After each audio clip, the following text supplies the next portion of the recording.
Good afternoon, ladies and gentlemen, and thank you for joining us at the Same Business, Different Day podcast. We're happy to have you tuning in. I'm your host, Zeke Corley, and I want to introduce you to my co-host, the amazing and talented Alyssa Lee Good. Alyssa, how you doing today? I'm doing really well. Yeah, Thanks, how's your week going? I'm having a good week. Yeah? No evacuations? No evacuations. The fires have moved away. We're doing okay. Good. And I was able to work with my horse all week long. Good. I'm training a Mustang, and we're, just learning about discipline and respect, how to be a horse, how to be a human. I'm learning how to be a horse. He's learning how to be a human. And it's going well. Good. Yeah. Good. Also want to introduce you to one of my best friends, business partner. My father is also sitting in with us. How you doing, Pop? I am fine, and I am just sitting in, so I'm here to support wherever I can, and I'm happy to be here. Thank you. Thank you. Before we introduce our guests, I want to talk a little bit about this podcast. First, I want to say that although business is in the name, this is not your basic, boring podcast about the inner workings of a business. In our podcast, we will interview business owners, entrepreneurs, inventors, and moguls about their journey. We don't want to just talk about what time they open and close the store. We want to talk about who they are, what inspired them to get into the business. Eventually, we'll get into why this business. But first, we want to talk about how they got here. And we believe that the information we can all gain from this show can actually inspire others to start their own businesses and understand that some of our favorite business owners are human just like us. With all of that said, let's introduce our first guests. This couple I've known for, I'm guessing 3 years or so. I'm really good with the clock, but horrible with the calendar. But I think about 3 years or so. They're not just a client of mine, but gracious hosts. And I would say people of great character. With me, that always starts with family. Not only have I met their children who have always been polite, but this husband and wife team works side by side. I'm hesitant to say exactly where I met them because we're kind of playing this game with our listeners to guess what their profession is. But one clue I will give is that when you go visit them, even for an hour, it will feel like you're on vacation. We've all been going through this pandemic, and it's been difficult for all of us, but I've got to tell you that our guests today have one of the most compelling stories about their time during the pandemic that you definitely have to hear. Let's welcome Noel and Roberto Espinosa to the Same Business, Different Day podcast. Thank you, Steve. Thank you. It's good to be here today. Well, I appreciate you guys being here. Thank you for sitting in, and this is our inaugural podcast, so this is perfect. We couldn't have had better guests. So, but we kind of want to go back to the beginning, before we talk about the business and the mind frame of a business person. We want to talk about where it all started for you. And one of our first questions that we will kind of be asking all of our guests is, what did you want to be when you grew up? That's a good question, and I've thought back over that subject over my life, and I kind of feel today, I'll just start by saying, I don't think we live one lifetime. Okay. I think we have multiple lifetimes within our life. So what I wanted to be when I was a kid, I'm not really certain that I even remember that. Okay. But over my journey, I've filled certain different roles through high school and then college and then post-college.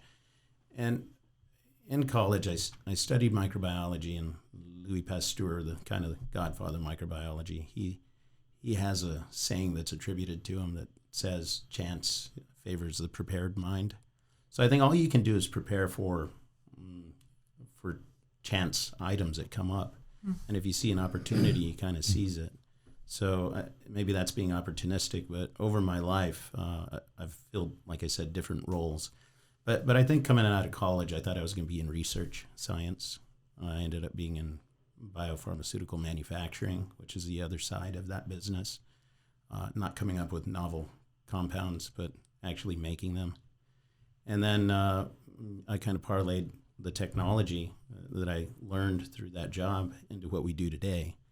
But I'll go way back and just say I know in middle school I was studying drafting. I've always had an appreciation for architecture and design and maybe engineering. I never had the wherewithal to take engineering classes. I wasn't very good at math. But it doesn't sound like that's true.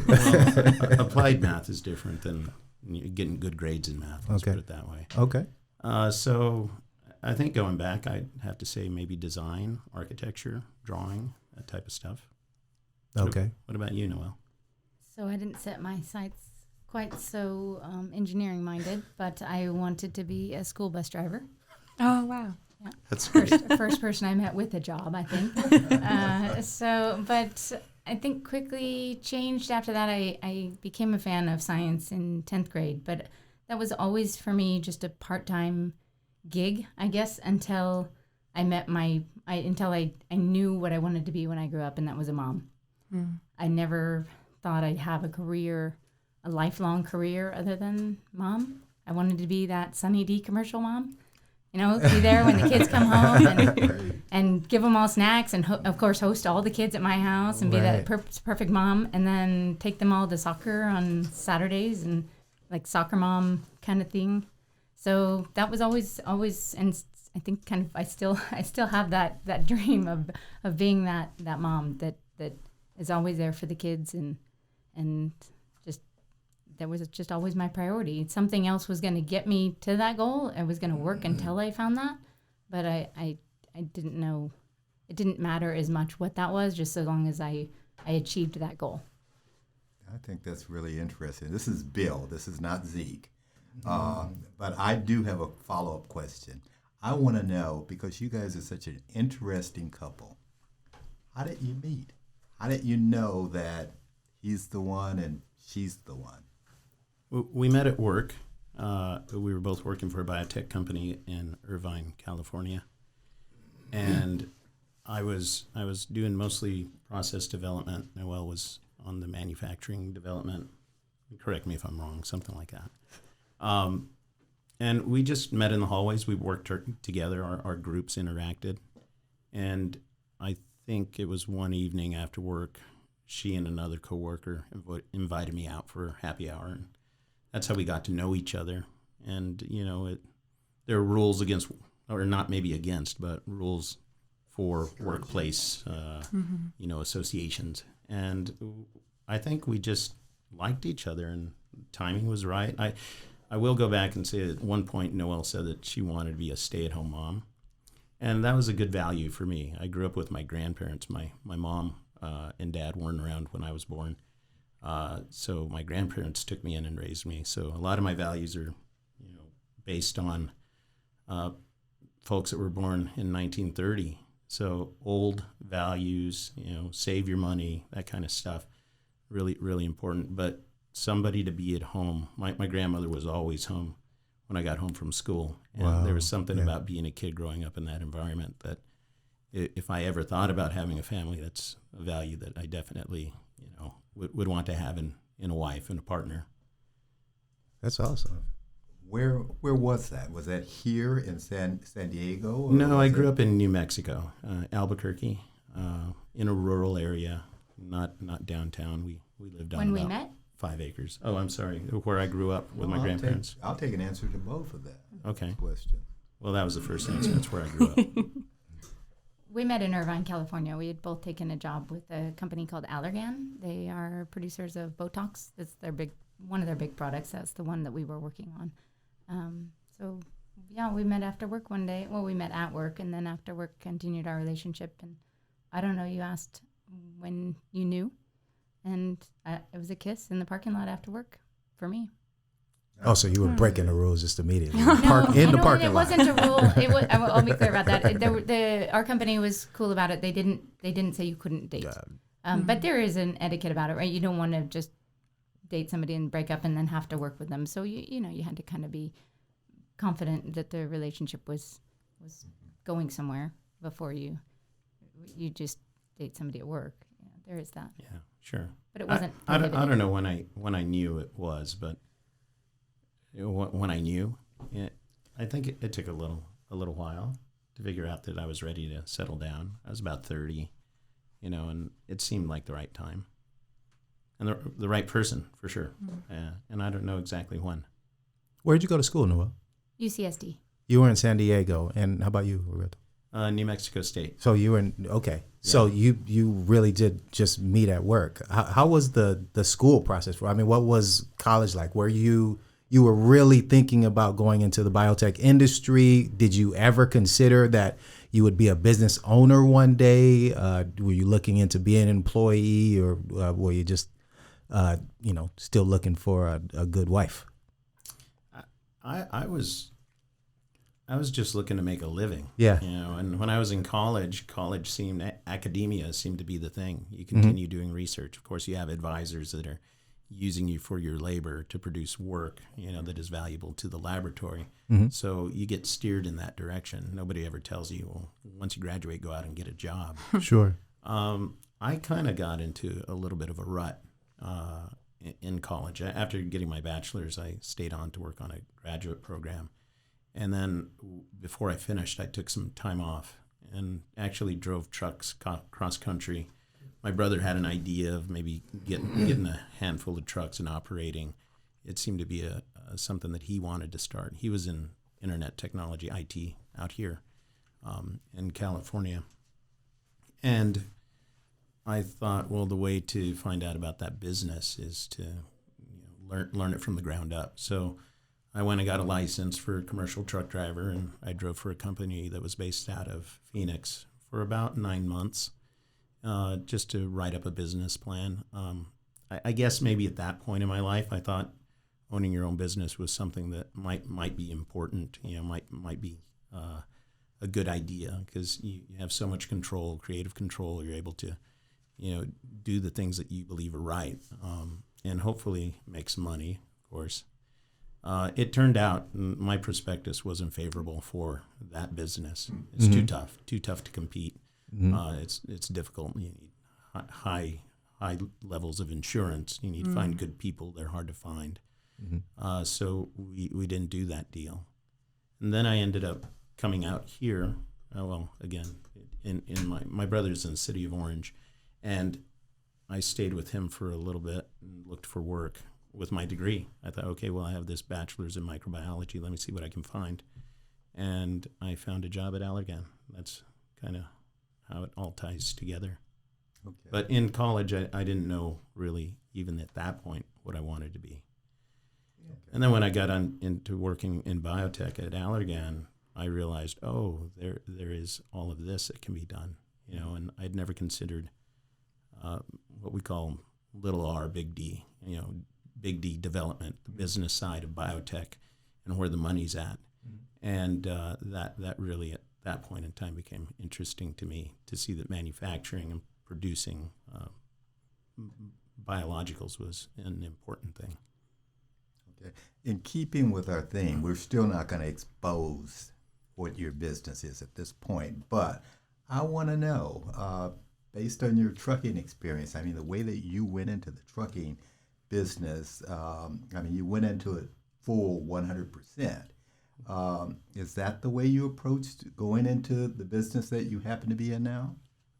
The biggest lesson I got from driving trucks is, you wake up at 4, you're at the dock by 6, you get loaded, you get weighed, and maybe by 8 or 9 you're leaving town.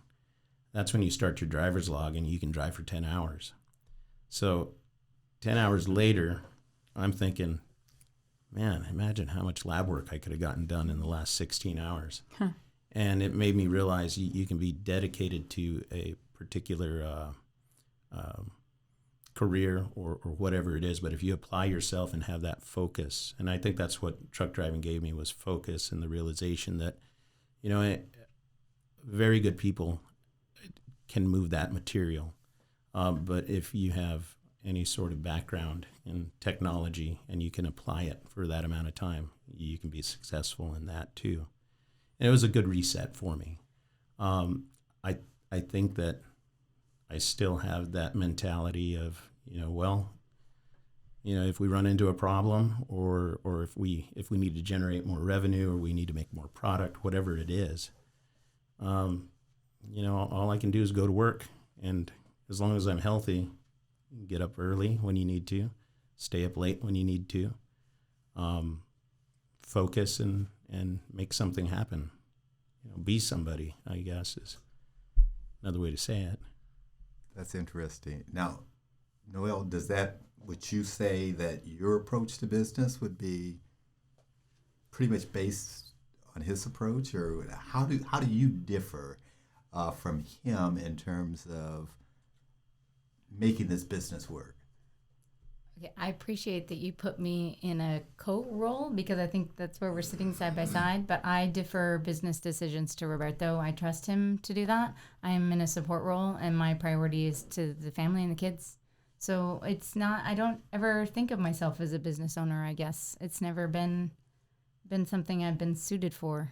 As a mom, I can manage, and I know all about efficiency because you don't become a mom if you're not efficient.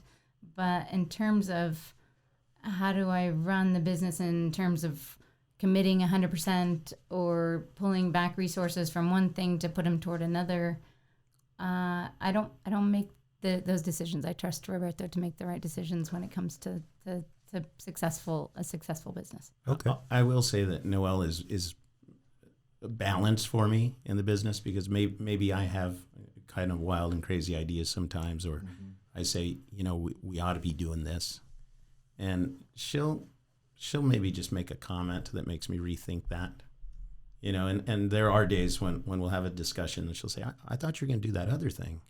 I'll say, well, after you made that comment, I've decided not to do that. So I make the decisions, but Noel has input, and it's good input. It helps balance, and especially when it comes to efficiency and budgets. For me, I think, as you guys, I guess, figure out what we do for work, there's a certain amount of art that goes into what we do. Mm-hmm. And I have a good friend that is an artist, and they have bouts of not being able to work. They need inspiration. You need some sort of fire to make you say, oh, wow, I really have to apply myself right now. Or you make decisions that are based on gut, not so much formulas or reasons or looking at how much income you have, what your expenses are. You never just wake up and say, well, I'm going to make this happen today.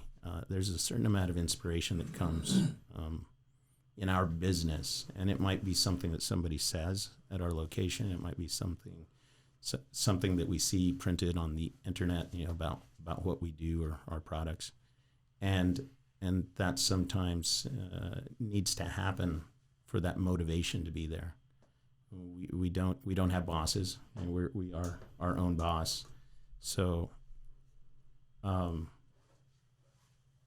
let's take it back to school a little bit. I'm sorry. Okay, go and finish ahead, it. yeah. But Noel, I wanted to ask you, like, your path from school to Allergan. Mm-hmm. Like, how was that? What was your thought process there? Were you just looking for a job? You got this degree and just whatever I can find? Yeah, essentially, I still had hopes of. So when I finished college here, I was 24ish, and I still had that hopes of meeting somebody someday, but not wanting to force it. But I had been in San Diego my whole life, and I was older and maturer now and ready to see somewhere outside of San Diego. So I packed up my little Ford Probe car and I drove halfway across the country to St. Louis, Missouri, because I had been a Mark Twain fan as a kid. And I got a job there. Once I got there, I got some roommates and I had an amazing time. I got a graduate degree at Washington University. And after about 5 years of working in the industry there, I decided it was time to come home. My sister was having children, my brother as well. So I looked for jobs in Southern California, probably around the same time that Roberto was. Allergan was kind of growing at the time. Botox was approved to be used as a cosmetic. Thank you. And so they were expanding and hiring a bunch of people, and we both took a job at around the same time. But yeah, all the while I'm kind of in the background thinking this is fun. I like working in biotech. I like doing fermentation. I like doing science. I have a great group here, but at the same time, it wasn't my end dream was still to be a mom. Like it's still in my heart. Okay. I like this. I like how we're still like not revealing the business. We're kind of finished career path number 1. So I want to get into, because I almost think that they went into cosmetology or something related to cosmetics or something. What, Botox? Well, I mean, with Allergan. I know what you think they might be doing. Yeah, but now, Pop started this business back in '77, our insurance business, right? And we work. It's family business. We kind of have we identify with what you guys do and what you guys go through. Now, at the same time, we don't take vacations. We don't get away very often. We'll take a trip here or there, which is usually pretty close, and we're always working. But that's the nature of the insurance business. Now, you were able to pull away from your business and have a vacation or at least a trip recently. And I remember sitting down and talking to you. And I think right now is probably, Alyssa, what do you think? I think it's about time that we reveal the business, because this conversation was real important. And it was, I'm sure you spoke to many of your clients about what your plans were, but it really, touched me when you told me about what you expected to do. We before actually you took that trip. We talked so much about the idea that it ended up, it had to happen because we told so many people we had this idea. Back out now, yeah. And I think when December rolled around, we kind of looked at each other. Might have been sooner. It might have been when we bought the plane tickets.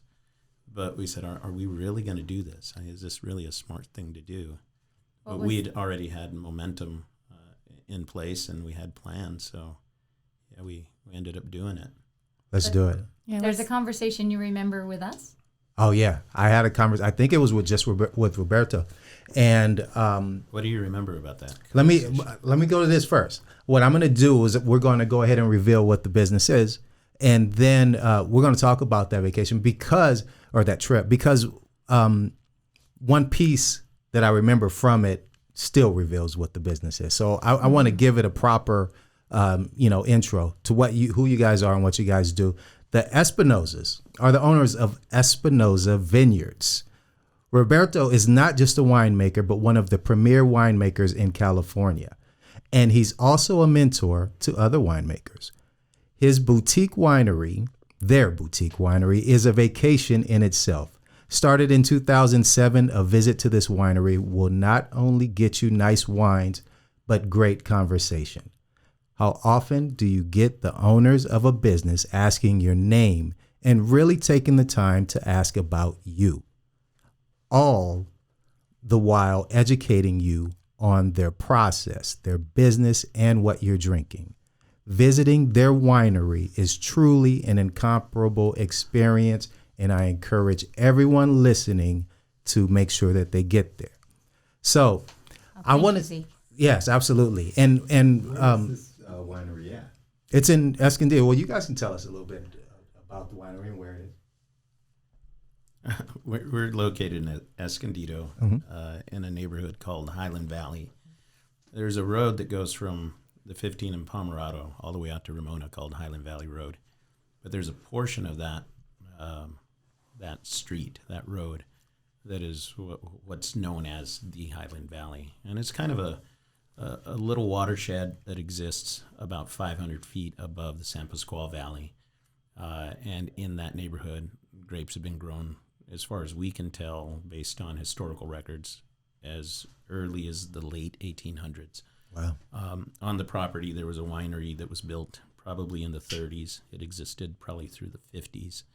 And we came upon the property in the late 2000s, 2008, after the wildfires had burned through a good portion of San Diego County.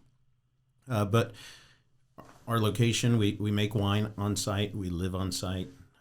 We sell wine on the weekends. We do tastings. we're open Saturdays and Sundays now from noon to about 6 o'clock. We encourage reservations. We seat people for about 2-hour blocks. And we can tell you about the wines if you have questions. We can leave you alone if you want to have a nice little picnic with your partner or your friends. And every now and then I think about getting up and having to go to work, but I was talking to Zeke about this last week. I think it's nice to, I have to really consider, I have the privilege to be able to make wine, and there's no doubt that it makes people happy when they come out and have a glass of wine. So the best part about the job really is seeing folks out there tasting, drinking wine on the weekends and enjoying themselves. And we're kind of a nexus for people that want to come and have wine, but it's also, I think wine is a part of the human relationship. You get together with friends and family and celebrate or commiserate, whatever it is, you have a chance. And if you can do it with a glass of wine in a natural environment with a good view, that's what we're providing. And like Zeke said, a lot of folks will tell us, you're so close to San Diego, but it feels like I was really far away. I think that's what he was getting at. Absolutely. It feels like you've been on a little vacation. Yeah. You forget where you came from for a little bit, and you're really somewhere else for that time that you're there. And you never see a bar fight at a wine bar. Oh, not yet. We'll keep it that way. So, but you asked me, what do I remember about that conversation? Yeah. I remember, well, first I remember the shock, because it's like, okay, during these good months of a San Diego County spring, right? You're like, Zeke, shutting down. We're taking the kids. We're going to homeschool abroad, or they're going to go to school abroad. Yeah, right. They're actually going to physical school, public school. Right. Yeah. And then you were going to learn. You were going to learn, some culture. You were going to see some sights. You were going to learn some techniques. In Spain, what the winemakers are doing out there. I even getting ahead of myself, I remember some of the texts that you'd send back, like, I haven't had a bad glass of wine yet. Yeah. You talked about the prices of them and how readily available it was. But I really want to hear about this trip. And I want to make sure that everybody hears about this trip, because you were somewhere far, far away from where we were, and just in complete shock. And I'm sure that there was shock out there for you as well. But when COVID hit California and the way we responded to it, I know the responses were different out there. I know that it was faster. Like I guess it hit before it hit here, didn't it? I mean, yeah, can you tell us a little bit about the trip? Italy was really the first one to get hit with the virus, but I'd like to go back and just say that we've been in business since first vintage was 2011. Okay. And in 2014, we released our first wines. We did our first tastings. Mm-hmm. And in each of the years of 2014, 15, 16, and 17, we had the experience that we would sell out of wine and we had to close. So we spent several months every year, 3 to 5 months, being closed those first 3 or 4 years. And it was because that's a little, I'm sorry to interrupt, but that's kind of a humble brag, don't you think? We just sold, our wine was so good, we sold out. we didn't know what the target was. We didn't know how much to make. Okay. The first year you open up and you think, who's going to come up here? Mm-hmm. And enough people came up that the wine was all gone. Yeah. So know that when we made the decision to leave San Diego for about 6 months, we went to Sevilla, Spain, and put the kids in public school there. The decision was based on, you know what, if we leave, we know we can come back. We've had the experience that the business is going to be there. And there's no way to get that time back with your family with this kind of unique trip. Right. So that was, I think, the confidence booster when we made that decision to take the trip. And the trip itself took shape over a period of more than a year in how to execute it. We originally just started thinking about a vacation in Europe. In 2013, we had our 10-year anniversary, And I remember Noel asking me something like, "Oh, what do you want to do for the next 10 years?"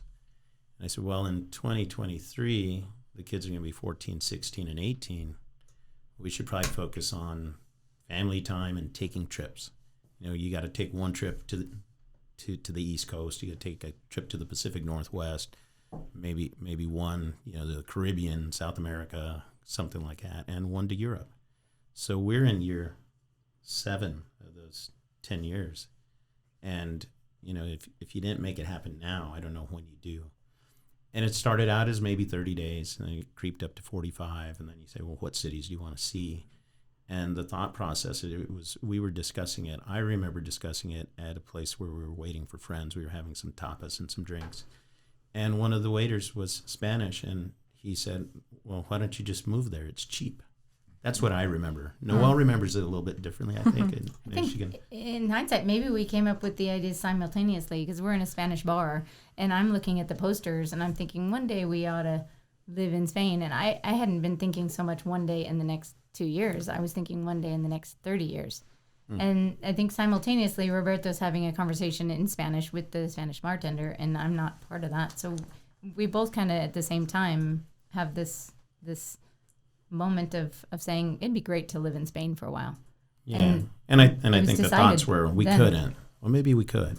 Could we? And then we did research, and I think over the period of maybe 3 or 4 months, looking at the cost of living, looking at the schools, trying to figure out when we could make it happen. And we decided not to do it in 2019 because our oldest he was an 8th grader, and we didn't want to pull him out his second semester, final year in middle school. But we thought freshman year, second semester, that's a good year. He can get started at the high school. He goes away for 1 semester. We come back, and then sophomore, junior, senior years for college applications. Those are the important years. So our timing, I think, was planned and thought out. There's also we couldn't anticipate COVID, a large of course. process for getting a residency for even 6 months in Spain. It's quite detailed. In fact, that's a whole nother podcast if anybody's interested in learning how to go and do this kind of trip with your family and do school over there and get a residency. If you stay longer than 30 days, or is it 90? It's 90 days. 90 days, you tour. apply for a residency permit. But almost like I imagine an immigrant coming here, there's timing deadlines with the documents that is within a month or 2 of when you travel. It's a 4-month process. And, 60 days in advance, you have to start the clock on certain things. This is for your meeting with the Spanish consulate up in L.A. We're lucky enough that we have a consulate in L.A. I think there's one maybe in Chicago, one in New York, maybe Houston. Wow. And all the family has to travel to the consulate in person. So we had to pull the kids out of school a couple of days last fall in order to make these appointments. But there's background check. There's this 7-inch thick binder we have with all the documentation that was required. So I don't even know if we could have had it done in that first year to be able to go, because we had that it would have been tough moment at the Spanish bar in June, and to leave the following December, I don't think it's not realistic. That was June 2018. So we ended up starting our process around June 2019, and in October we made our application, and by I think the end of October, it might have taken 2 or 3 weeks, we got approval. And that meant we had all of really November, December to pack up the house, move out, store everything. We have a big barn, so we were able to get all our furniture out, and we had a tenant move in. Right. A good friend that helped manage the vineyards while we were gone. I was wrapping up wine work as well, December 25th bottling. A lot of work to There's a lot of work to get done. But the idea, first and foremost, was to go to Spain with the intention of getting the kids culture and education. Right. Same with us. The second was sites and touring the rest of Europe. And I think down around 3 or 4, I placed if I made an expectation that was unreasonable, such as maybe working at a winery while I was there, I couldn't work with my visa the way it was written. It was a non-lucrative visa. You can't go and take a Spaniard's job. So, and in volunteering, they're a very tight community. It's hard to get in unless you know somebody. Okay. So I set my expectations low, and even though we drank a bunch of wine and we visited some wineries and really experienced the way they use wine with their food and how it exists in the culture, that's the most important thing I got out of it. Okay. But as far as techniques go and, working in a winery, I think You didn't get a chance to. didn't really get a chance to do that. But Yeah. number one was the kids' education.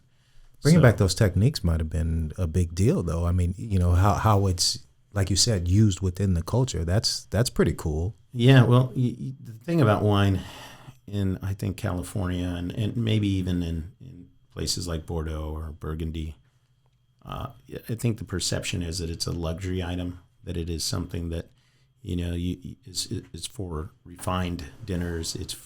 But in Spain, it's just part of life. And when you order wine, they say, well, do you want Rioja or do you want Ribera? There's two regions that are very popular. That would be like saying, do you want Napa or Sonoma? And you say, well, I'll have the Sonoma. They never show you the label. You don't know the alcohol. You don't know the grape. They just pour you a glass of wine. Interesting. And nobody asks questions. They just enjoy the wine with their food because it isn't that important to know the vintage or the region. Okay. It's kind of interesting in that way. So for me, I think wine is. I've always thought this: wine is food. It's not a luxury item that we're using to make the dinner special. It's just part of the meal, and that really reinforced it there. That's very interesting. What I want to know, okay, you guys relocated pretty much to Escondido, and that's where you bought your property and where you started your winery. Why Escondido? What's the value in being in Escondido? And Chance. And also, why North County, San Diego? Why East County, San Diego, as far as winemaking is concerned? What's the reason why we get such great wine from these areas? I think there's an argument as to the type of soil and prevailing wind, altitude. But I'll say that for us, it was dumb luck. We didn't scout it. We didn't plan it. Wine was not the reason we moved from Orange, we were in San Jose area at the time, but it's not why we moved down here. We didn't have wine on the idea. It was not. No, we drank wine, but we couldn't tell you little. what kind. Very little. Noelle's parents owned. They have a house about a mile from where we are right now in Highland Valley, and they had bought the property we currently live at and make wine at for a friend. They wanted a friend to move up from downtown San Diego, and the friend moved up, put his home up for sale in San Diego, and the fires came through and burned everything down.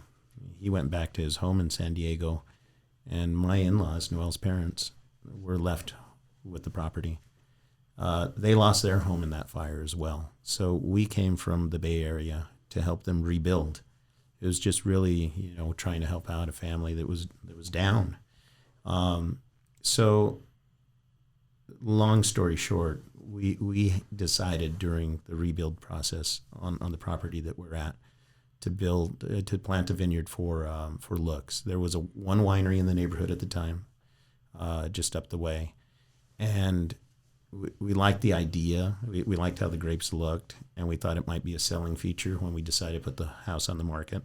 My intention was to go back to work in biotech maybe a year after, but the second, I guess, it was chance to find the property, right? Chance to plant a vineyard based on recommendations from somebody up the street. But the biggest stroke of luck was in 2010, the County of San Diego passed what they call now the Boutique Winery Ordinance. So prior to 2010, if you owned property and planted grapes, in order to build a winery and retail wine at that site, you would need at least a minor use permit, maybe a major use permit. And there's not enough money in it, in the wine, to go through that process, in my opinion. That would have to be, a big money deal. But if you can plant an acre of grapes and make 100 cases of wine, and you can sell that wine on location on weekends, it's kind of fun. And that's when they passed that ordinance, I thought, well, hey, let's make a little bit of wine. I can figure it out. We'll plan on doing this. And if we can sell the wine, maybe it'll pay the property taxes.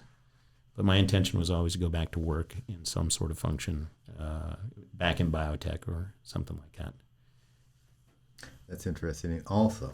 Now, Zeke said earlier that you mentored people or mentored other business owners in an organization. And I think that organization is RVVA. That's one of the organizations that you're associated with? Yeah, the Ramona Valley Vineyard Association has been in existence for longer than I've been around, I think. There have been people growing grapes in Ramona for maybe 20 or 30 years as grape growers for the purpose of making homemade wine. But I think since 2010, the organization has gained a lot more traction with the ordinance and all the new wineries that are coming up. And I've been asked to speak there in the past and given my thoughts as far as commercial wineries go, how to get ready for harvest season, what kind of work you need to do in the vineyard, what types of equipment you need to have. And in addition to that, a couple of other wineries have come and I've professionally consulted just to give them a second set of eyes, and tell them what I see. And it's always an honor if somebody come in and ask for your opinion, and then when they ask for instruction, that they really are getting something valuable out of that transaction. So it's nice to be asked, and sometimes I know the answers, and sometimes I don't. But it's good to be a part of the community when it comes to winemaking, because there is a certain amount of art that goes into it. It's okay to share. There's no real trade secrets. I've been making wine for 10,000 years, I'm sure.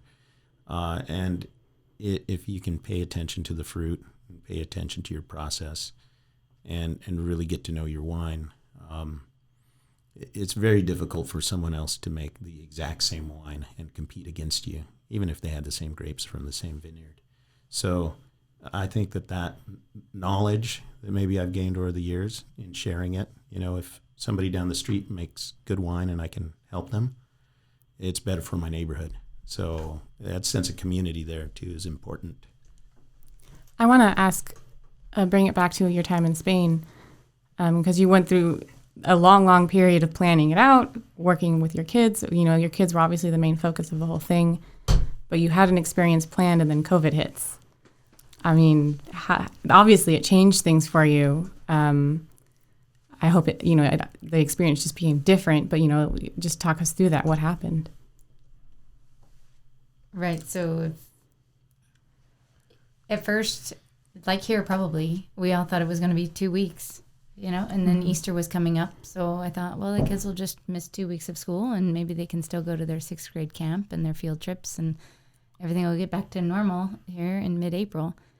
And I think we got through it 2 weeks at a time until we realized the target date of May 11th came and went for them to return back to school. That was, for me, having these dreams of my kids becoming bilingual. Roberto speaks Spanish. I do not. It's been something I've been trying to work toward. I know how difficult it is to do the older you get. I wanted the kids so much to learn to speak Spanish when they were younger. And it's just, that was a big goal of this trip for me. Not so much anybody else, I think just me. So realizing that wasn't going to happen was hard at first. But, you get over it. I didn't lose the most in this tragedy, in this pandemic. I can't be sorry for myself. I can't be sorry for the kids. If they want to learn Spanish, they still can. Mm-hmm. They didn't lose their life to this. They didn't lose their business. So we got over that. And then we just try to make the best of the rest of the trip. I actually really enjoyed my walks in Sevilla, walking through the town with even nobody there. Was it kind of deserted? Was it? It was very deserted, of course. Yeah, Wow. There's nobody out, but it's springtime and the flowers is beautiful, and it's just there was a really neat kind of piece that I got from it. I spoke to a lot of vendors at that time too, because I'm the only one walking around. Roberto was kind enough to let me do the shopping, and he was okay staying at home, and it was really not. It was kind of a magical time to be there. The experience politically was definitely different, I think, than what people were experiencing here. And maybe that's something you want to learn about. But as far as the disappointment from the kids not being able to go to school and do what we had planned, I mean, all I can say is I got over it. And looking back, I'm not upset about it now.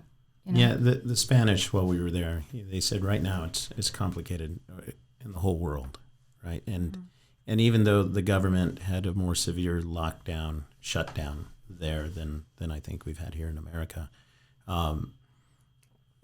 they felt it was their duty to stay home. So, for example, on a Friday, they announced we're going to be closing things down, no commercial activities, just groceries, pharmacies, and hospitals, beginning Monday, March 16th.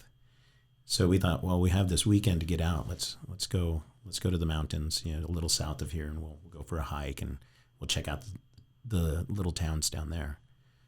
Well, on Saturday morning, we drove out of town, and there's nobody. Everybody's already inside Saturday, 8 a.m., 9 a.m. Nobody's out panic buying. They're just home. And when we got back late Sunday evening, it was even more deserted. And on Monday, when I think I took the rental car back Monday. We did. And we walked through the city, and I have photos of maybe a week before, the same street, a commercial district, and there are 0 people in this city of 2 million. And everybody is indoors. But the country itself is the political party that's ruling now is socialist. Everybody has health care. Everybody got a little bit of a stipend. You go out and buy some groceries and some beer and some wine and stay home and spend it with your family. Like Noelle said, we started with 2 weeks, and then 2 weeks later they said, well, we need another 2. And then they added another 2 and another 2. So 8 weeks in, a lot 6 of family or 8 weeks. time. Yeah, and at that time we could leave and go grocery shopping or go to the pharmacy. One or the other, not together. Not together. But the kids couldn't leave the house for those first 45 days. Oof. 100%, no children outdoors. And they'd fine you. They'd find you on the street and write you a ticket. That's how they keep everybody inside. Now, It wasn't like India. They weren't jumping out of vans. no. I don't know what happened in India. There was sticks involved. Oh, okay. No, nothing like that. Okay. I don't know that they needed too much enforcement because there is a lot of respect for the law there. Sounds like it. And there's also, I don't know about personally how it is here, but there's a lot of respect for elders as well. A lot of these homes are multi-generational. You see grandchildren with their grandparents every day, all day. They live in the household and they are taking care of their elders. And you get a sense when you're walking through, even before COVID, that they are a large part of their every single day life. Not just once a week, I'm going to visit grandma. It's every single day they are with their grandparents. So, you get a sense that they were careful in their lifestyle of what they did. There was no question they were not going to put grandmother at risk for the sake of being able to go outside and play ball for an afternoon. So there was no really need to enforce it much. It was built in their own self-control. Did you get to see any sites or anything before all of this happened, or was there any time of enjoying? Yeah, we left on December 27th, and we spent New Year's in Madrid. We went to the towns of Cordoba and Granada, Toledo, on the way down to Sevilla. After we were in Sevilla, we spent about 10 or 14 days really working every day on getting the kids into school. There were a certain amount of stamps and signatures that you needed, and they were located in Amazing Race fashion, in different buildings with different people and behind different closed doors. So that took us a while. But once we got them in school, we had time in Sevilla, and on weekends we would take trips to the countryside. We went to Portugal twice. And then to the beach. We traveled a lot. We've always been very work hard, play hard kind of mentality folk. That's Roberto and I. Part of what this conversation is all about. Yes. So when we weren't doing part of the bureaucracy, we were going out on the town as much as possible, or taking the kids on tours. So we saw a lot, and then we kind of were just finding our groove in February, March, when we thought, okay, we're gonna settle in here for a little while, and let the kids go to school. I started taking Spanish classes. Right. Roberto's in flamenco guitar lessons, and we were just kind of getting comfortable living there when it all kind of stopped on the 16th of March. Yeah, but that's a good point. We did get to do a lot. We did get to do a lot. We also had some friends scheduled to come visit in March, April, and maybe May.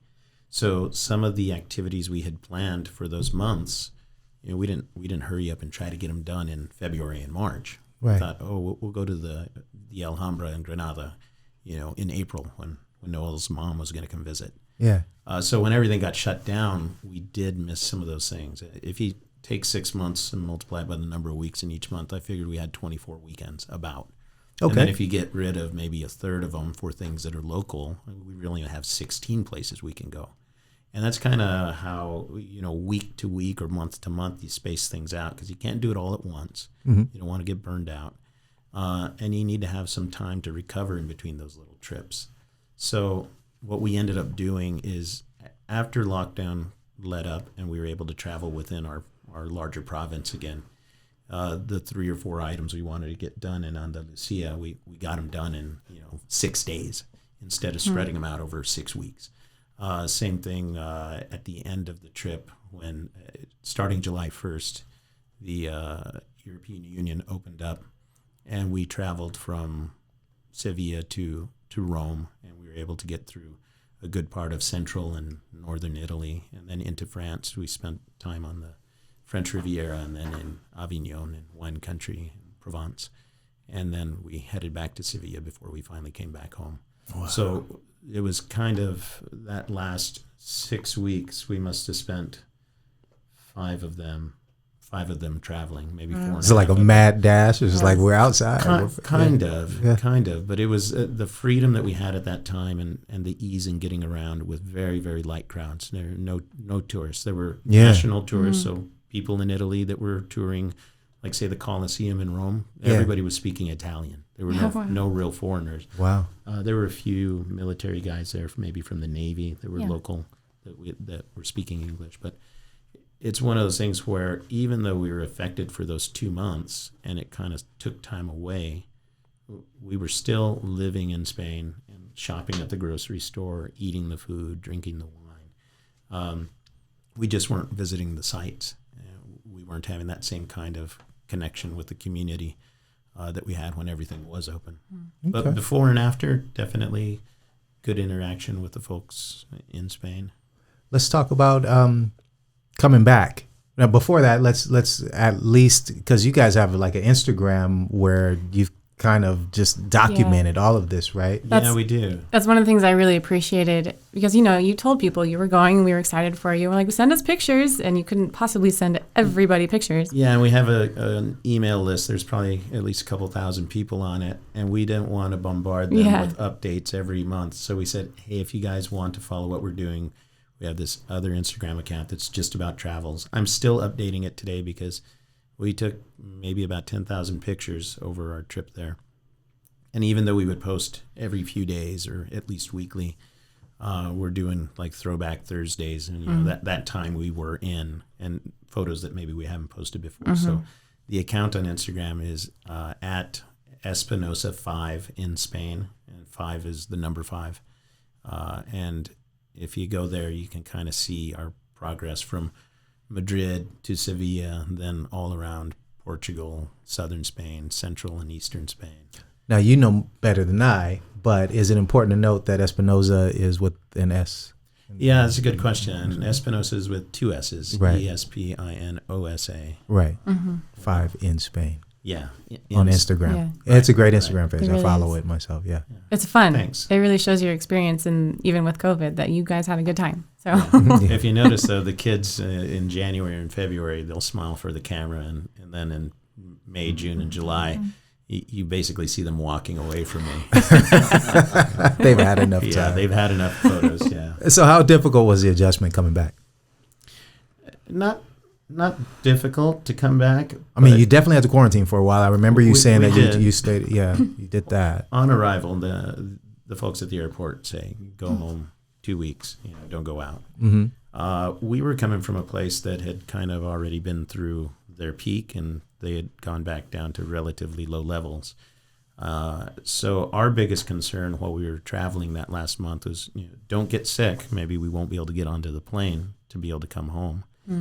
We had at least 2 flights cancel on us. One of the international, one was our trip home on an airline that stopped flying to the U.S.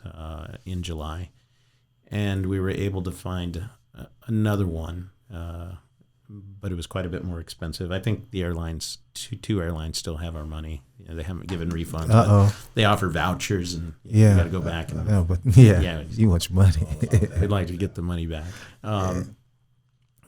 But coming back to the U.S., our perception was, look, I mean, a lot of things were happening here. It wasn't just maybe the response to coronavirus or lack of response or lack of planning, what's been apparent, I think. It was also, there were times of great stress on the nation with Black Lives Matter and other groups causing, whether people are looting or protesting. Just the idea coming back, being in Spain, we saw protests, and what the protesters do is they go to the local government building with pots and pans, and they make a lot of noise for 2 hours. And then they all disperse, and that's it. They've said their piece, and they write their demands down, they give them to somebody at the building, and that's, whether it was for teachers or if it was for equal pay or there was one in Barcelona. It was for. Well, they want a referendum, but we weren't there for that. That was for teachers, I believe, the one that we saw. And they make a lot of noise, but there's no hostility. There doesn't seem to be as much pain as there was evident here when we came back. You just felt it in the CVS. We had to make one stop on the way home and get some medicine. So I felt it in the CVS. There's just pain. There's pain in people's attitudes and the way they greet you. It just felt different right off. It's separate from the adjustment we had to make in terms of getting the business open and COVID ready and getting back into the house, but just the feeling that you're coming home to a different country than the one you left just 7 months earlier.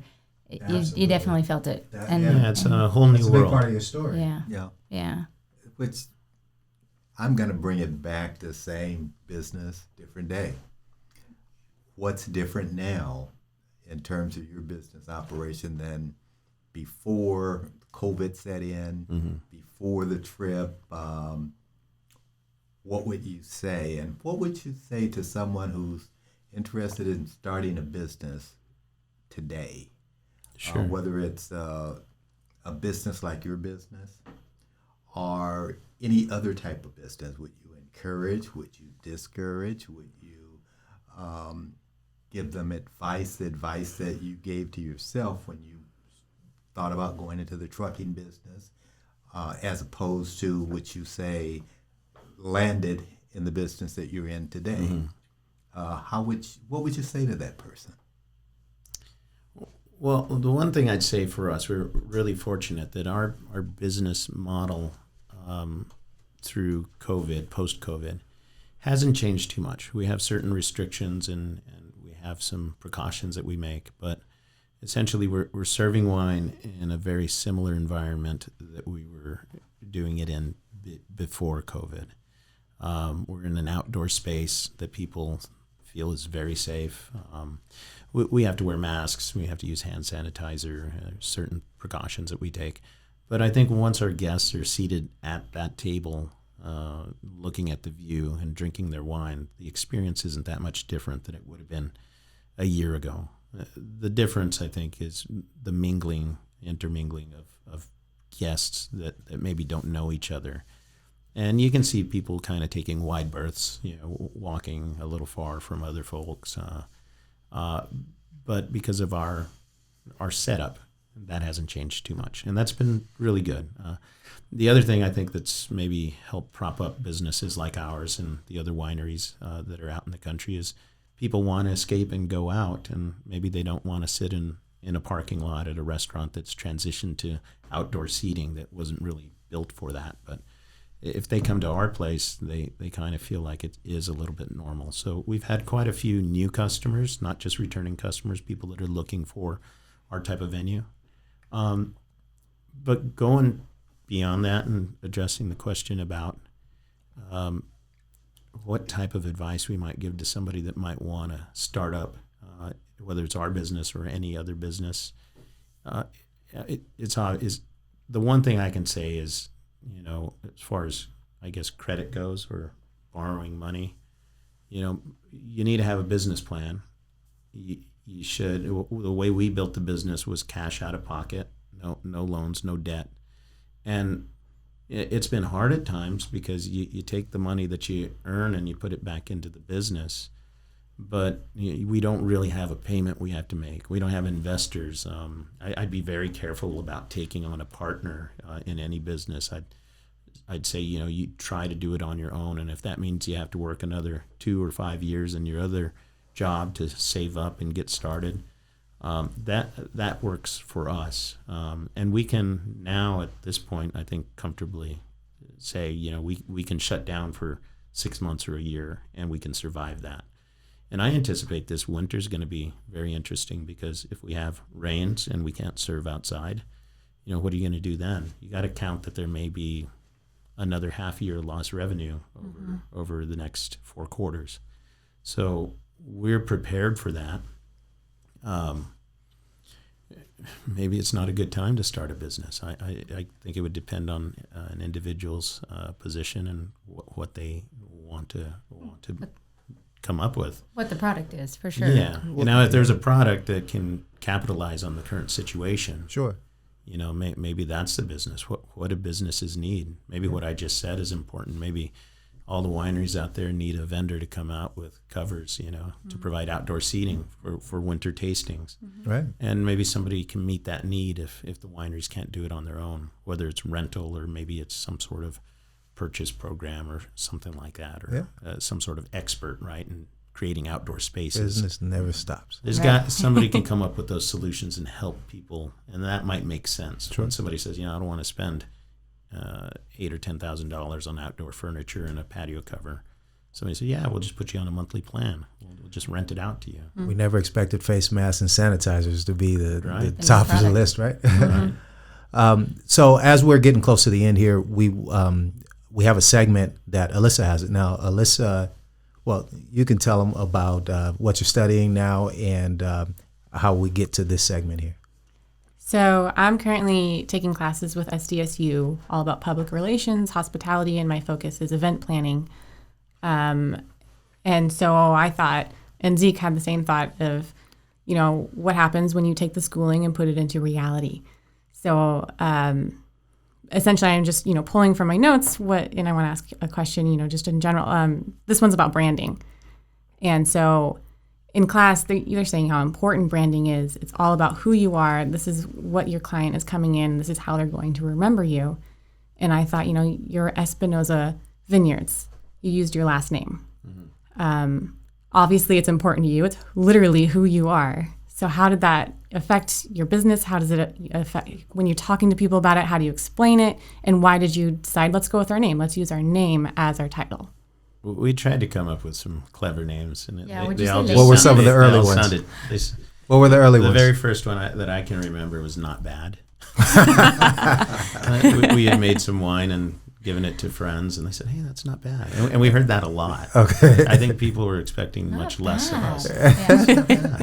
So maybe as a compliment, right? And something with the fire, catalyst, Phoenix, but they sounded a little too... It's too forced. Right. And so I said, and the other name I think that would have been easy enough if we had considered, maybe building it and then trying to sell it. We're on a street called Bandy Canyon, so Bandy Canyon is an okay name, but we're not really in a canyon. It didn't really resonate with us. And we've had ideas for other names. We do corner, something about a corner, right? A rincon. Yeah, because we are on the corner. I don't remember. Diablo de Rincon de... I don't know. Rincon del Diablo, that's what Escondido was called before. It was Escondido. Escondido is more of a developer's name for the town. Mm-hmm. But the land tract was called Rincon del Diablo, and that means Devil's Corner. The Devil's Corner. That's Yeah. interesting. We never came up with anything. I think we finally just said, well, let's put it on the label. We'll go with it. Mm-hmm. And when I was looking for fonts, we were able to find there's actually, this is a little interesting for font nerds out there, people that are in marketing.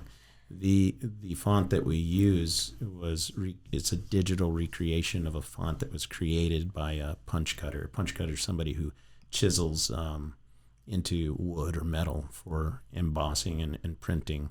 But there's Antonio de Espinosa, spelled the same way as our name, 1490s in Mexico, 1590s, 14 or 1500s. I think it's the 1500s. In Mexico City. He's the second punch cutter known in the New World. And his font was used for manuscripts and government documents and, of course, the Bible. Mm-hmm. And that font was recreated by a graduate student, I think in the late 90s, early 2000s. And we purchased the font. And when you see the font that's on the bottle, it's actually called Espinosa Nova. So the font is the same as our name. That's kind of interesting, but it matches. Beautiful. It matches. It's lovely. Yeah. What we want to represent, which is just family-owned, classic style. And I'll say one thing too. I mean, the contents of the bottle, not bad. Not bad. Not